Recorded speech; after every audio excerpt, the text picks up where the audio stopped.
me again, Brianna Renee, and yes, I have another tutorial for you guys. This one is easy peasy lemon squeezy, I promise. We're making sugar scrub cubes, yay! Let's go. Because that's the thing, it's like you can have a sugar scrub and then you can have soap, but why not have a soap that's a sugar scrub? You feel me? But no, let's go ahead and talk about what we're gonna need. You know, I need my handy dandy measuring cup. There we go.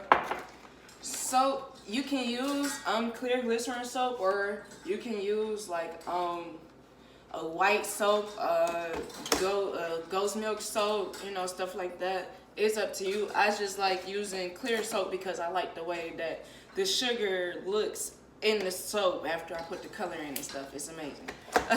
But no, also you might need this, you might not need this. If you have a tray like a silicone mold, or even just a baking tray or whatever, just a big square, you can cut out your square cubes if you want to.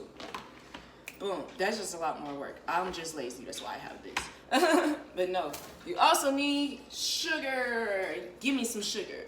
Wow. No, but you need your sugar for sure.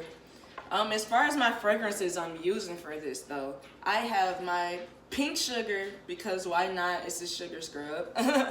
And I have watermelon because like watermelon and sugar just go together. That's the thing, everybody puts salt on their watermelon. I like sugar on my watermelon.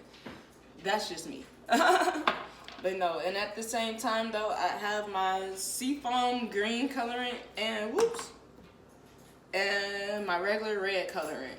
I'm using liquid colorants. Like I said before, you don't have to use liquid colorants with the soap making. I just prefer to use them because I hate mixing mica powders inside of my soap. But boom, now that that's all said and done, let's go ahead and get into this.